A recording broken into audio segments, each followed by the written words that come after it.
tapi tidak sekali berapa kelas 2. Maka yang dikeluarkan itu tadi saya konfirmasi ke pengasuhannya, memang itu tidak ada akumulasi kesalahan sebelumnya. Kita buat upaya dipanggil orang tua, udah pernah juga dihukum, contohnya di sini ada dicukur ya rambutnya gitu. Kita buat surat pernyataan, malah anak yang seperti ini bang, kadang faktor terpengaruh dari luar, kadang mungkin waktu liburan. Kemudian yang berbahayanya dia menjadi virus bagi teman-temannya. Ada anak yang baik ini, yang kayak anak bapak inilah juga sangat polos, bagus, lalu dikontrol. Akhirnya karena orang ini bisa mempengaruhi. Jadi faktor ini sebenarnya kita ingin mendidik anak-anak, masa yang baik-baik semua yang dididik yang bagus. Tapi udah memang riwayat ada catatannya gitu lah sebelumnya. Kita musyawarah dan ini tidak lagi tidak diupayakan. Ada memang anak candu sudah bang, ada anak candu. Kita mungkin bawaan dari luar gitu. Jadi akhirnya kita putuskan ya kemarin pun naik kelas percobaan. Karena meminta orang tua tetap kita naikkan. Akhirnya ya keputusan terakhir demi kemaslahatan pondok. Ya orang tuanya pun rata-rata alhamdulillah sepertinya menerima. Dan anak ya terpaksa mungkin tempat lain registrasi gitu aja, dan supaya menjadi efek jerah juga bagi dia. Mungkin memang perilaku yang saya lakukan ini udah terlalu berat. Karena ada jam 2 malam mainnya, kita kan ada security juga kita buat pak, ya security. Tapi jam namanya kondisi pondok begini nggak berpagar semua, jam 2 malam, jam 1 malam, dan itu berisiko sekali. Dan semuanya resiko itu siapa yang namanya pesantren lagi gitu. Kemudian terkait dengan dana bos ini kebetulan ada kepala SMP, itu memang yang kita salurkan sesuai dengan juknis yang ada. Kemudian memang kalau 7 juta biaya masuk nggak sampai, kebetulan bervariasi SPP anak-anak itu. Mulai dari yang kelas lama itu masih rendah SPP-nya, yang sekarang aja 40.000. Kenaikan Paling sedikit 40.000 SPP. 40.000, ada 40.000 itu SPP bang ya, ada 45, dan ini SPP pesantren namanya. Bukan SPP SMP kan udah gratis semua. Itulah yang ditanggung oleh dana pos kita yang ada. Itu semua ditanggung untuk urusan buku paket dan apa segala. Dan alhamdulillah di pondok kita mungkin boleh tanya nanti bendahara, tidak ada satu kertas pun yang kita buat anak-anak yang menunggak SPP. Semua tetap kita kasih makan dan itu juga mungkin menjadi, karena ini pesantren, karena makan semua di sini dimasakkan. Ada juga pesantren yang masak sendiri, memang ada yang masak sendiri, tapi kita lebih bagus masalahnya anak ini dimasakkan supaya mereka fokus belajar.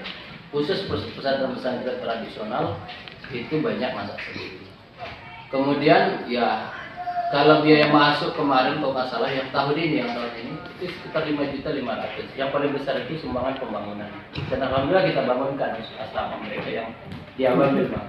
Itu swadaya dari wali murid langsung kita bangunkan untuk menampung anak-anak kita berasrama, karena dia harus ada asrama, bukan hanya kelas yang kita siapkan, asrama, MCK, tempat tinggal dan dapurnya. Jadi anak mungkin kita tadi stressing yang saya buat, mungkin abang kepingin konfirmasi terkait anak yang dikeluarkan itu rata-rata memang udah ada riwayat kesalahan yang memang akumulasi udah banyak. Bukan, kami juga merasa rugi lah keluar anak dari sini bang. Rugi, dana bos akan berkurang pasti. Kemudian SPP yang bayar, kadang-kadang bang produknya ayahnya pak yang bayar ya. SMP sama SMA. Apanya? Oh jauh lebih tinggi SMP. Kalau kami sebenarnya, kalau saya pribadi, kalau cerita bisnis, kalau kita orientasinya uang, rugi kita bang mengeluarkan anak, apalagi sampai 5 orang. Tapi kita orientasinya bukan itu. Bagaimana anak-anak ini baik dan yang di dalam bagus. Maksud saya begini, ini kan 6 orang itu. Iya. Atau 5 orang. 5. Ini kayak di keluarga untuk 3. Ya.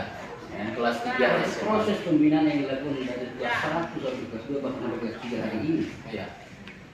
Bisa dikatakan tidak berhasil. Iya. Dalam hal pembinaan di keluarga kita. Nah, karena dia dibina dari kelas 1, 2 Iya.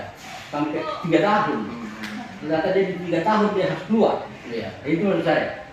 Mengatakan benar. Iya, proses dari awal itu memang kita kan itulah saya bilang ada riwayat kesalahan sebelumnya memang. Jadi anak udah Sebelumnya udah memang kadang ada layak udah dikeluarkan memang dari dulu, tapi tetap kita toleransi, kita bina, mungkin masih mampu kita bina naik, dan kita ada liburan kadang-kadang Bang. Makanya apalagi masa pandemi hampir 3 bulan nggak bisa aktif dulu belajar itu, 3 bulan anak-anak di rumah, ya kadang-kadang mana bisa kita jamin anak-anak terkontaminasi dengan gaya hidup di luar, terpengaruh dengan di luar.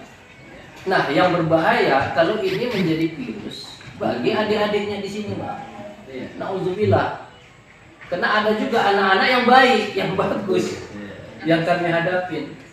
Nah, kemudian supaya menjadi efek jerah juga bagi yang lain, wah ini nggak bisa sembarangan, nggak boleh terus kalau saya main HP, nggak boleh ternyata saya keluar malam, jam-jam keluar malam.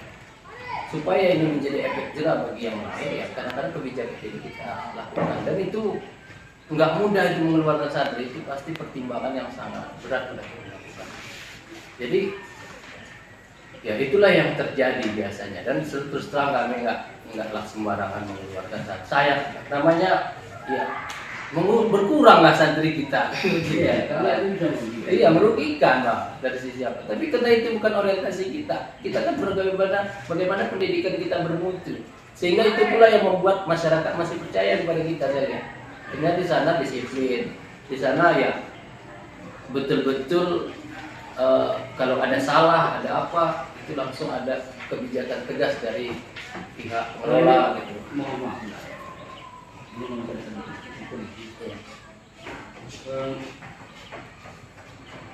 Dari total jumlah siswa SMP orang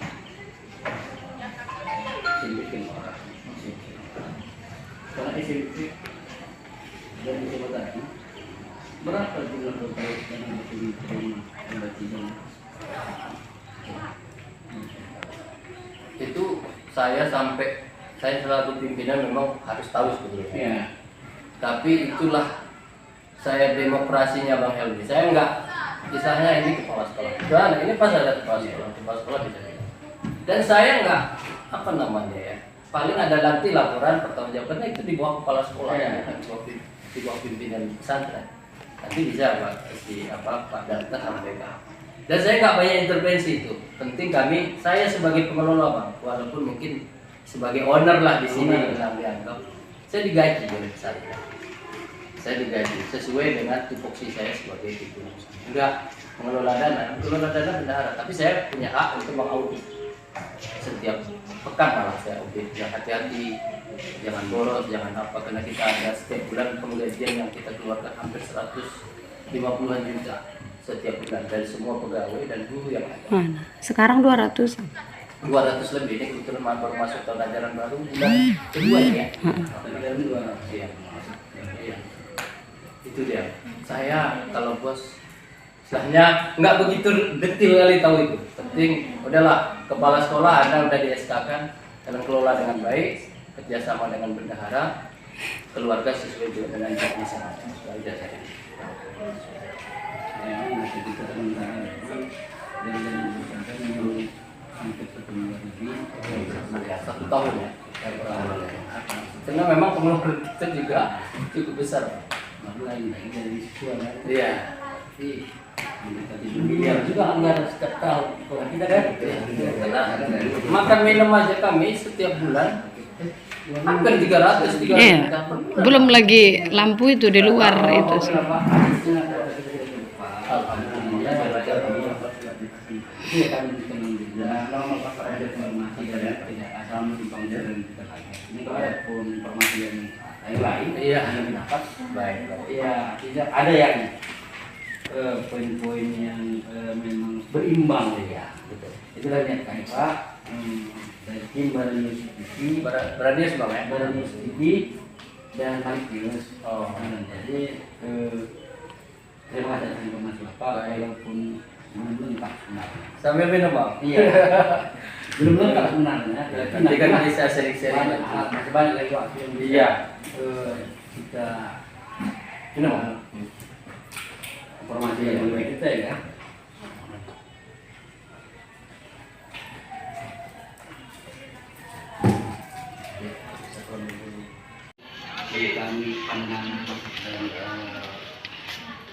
pengelola dan pemilik pesantren ini kedepannya apa jadi sasaran untuk baik pendidikan formal dan informal. Terima kasih dari Baradius IP yang sudah bersilaturahmi dengan kami sebagai pengelola pesantren. Kami ucapkan terima kasih. Semoga kerjasama ini semakin baik ke depan. Tentu kita juga berharap dari pendidikan formal dan non formal yang kita berikan kepada anak-anak, karena kita punya visi menjadi pesantren tumbuh dan berkembang menjadi pesantren terbaik di Aceh, dan kalau bisa sekup nasional. Maka juga sekarang ini yang kita lakukan adalah kegiatan ekstrakurikuler sehingga anak-anak memiliki life skill ke depan, bukan hanya dia pandai mengaji, bukan hanya dia pandai menghafal Al-Quran, tapi bagaimana anak-anak kita juga menguasai ilmu Islam dan memiliki life skill, ya, keterampilan, terutama keterampilan hidup ke depan. Apalagi persaingan hidup ke depan ini tidak lagi seperti persaingan di masa kita yang lalu. Harus selain memiliki ijazah, pendidikan formal, tetapi dia punya harus memiliki life skill.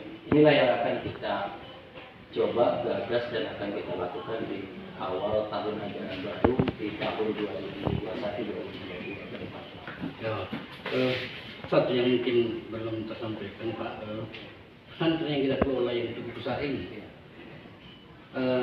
perlunya semacam perlukah Bapak sembarangan akun awal sehingga hampir semua media dan masyarakat tahu bahwasanya apa agenda-agenda kegiatan ke depan.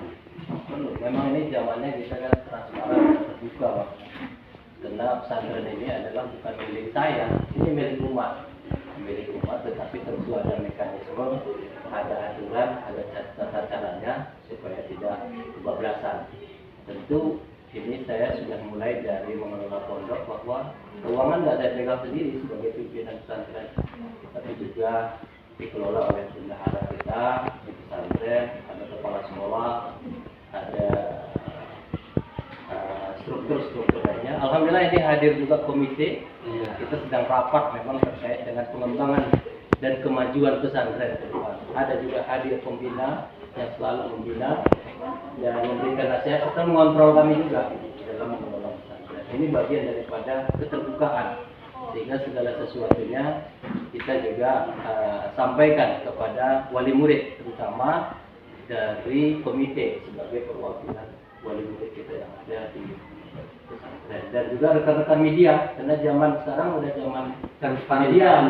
Iya, kalau orang yang nggak pro media, nggak ada media sosialnya, maka dia akan tenggelam dan tertinggal. Hari ini kita harus memiliki media. Untuk pesantren kita juga punya media, ada RJTV, ada Facebooknya, sehingga wali murid juga bisa melihat apa kegiatan di pesantren kita. Coba terima kasih atas waktu disempatkan kami sangat menghormati Iya, sama Pak Sohormat ini dari komite. iya. Karena tadi sebenarnya lama kami di sana. Oh iya. Karena itu juga agenda mengawalkan kepada ini nggak ganggu. Enggak, memang tadi saya tanya boleh nggak komite sendiri? Iya. Mohon maaf, Bang apa? Anton. Wajah sering nampak.